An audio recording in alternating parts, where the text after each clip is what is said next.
Une maladie est dite rare lorsqu'elle atteint moins d'une personne sur 2000. Des maladies rares, mais qui pourtant concernent 3 millions de personnes en France, soit près de 4,5% de la population. À ce jour, entre 6 et 8 000 maladies rares sont identifiées en France et de nouvelles sont découvertes chaque semaine. Les maladies rares sont aussi dans 80% des cas d'origine génétique et 85% d'entre elles ne disposent pas de traitements qui permettent d'en guérir. Depuis 2005, le ministère en charge de la Santé a lancé 3 plans nationaux maladies rares qui encadrent et structurent la mobilisation. Le premier plan national a identifié des centres de référence maladies rares, les CRMR, qui rassemblent en leur sein des équipes pluridisciplinaires hautement spécialisées pour une maladie rare ou un groupe de maladies rares. Les centres de référence ont pour vocation première d'assurer la prise en charge des patients, mais ils ont également des missions d'enseignement, de formation et de recherche.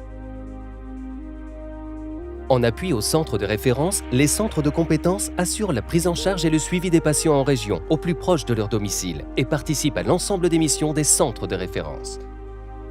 Ils complètent le maillage territorial.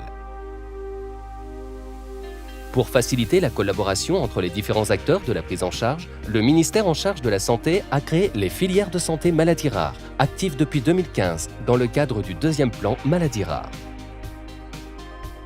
Elles ont pour objectif d'animer et de coordonner les actions en réunissant les centres de référence et de compétences, les laboratoires de diagnostic, les unités de recherche, les universités, les structures éducatives, sociales et médico-sociales et les associations de personnes malades. Les filières sont organisées par groupes de maladies rares, soit responsables d'une atteinte d'un même organe ou système, soit proches dans leurs manifestations, leurs conséquences ou leur prise en charge.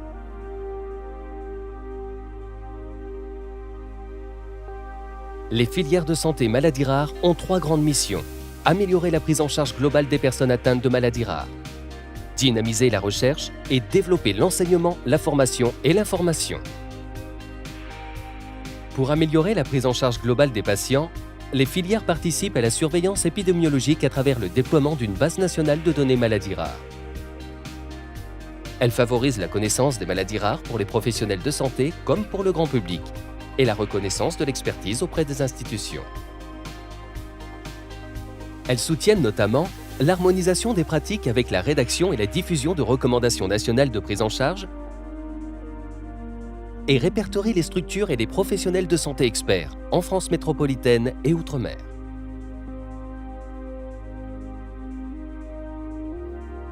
Les filières de santé maladies rares soutiennent et coordonnent également des travaux de recherche et favorisent la visibilité de ces projets au niveau national et international.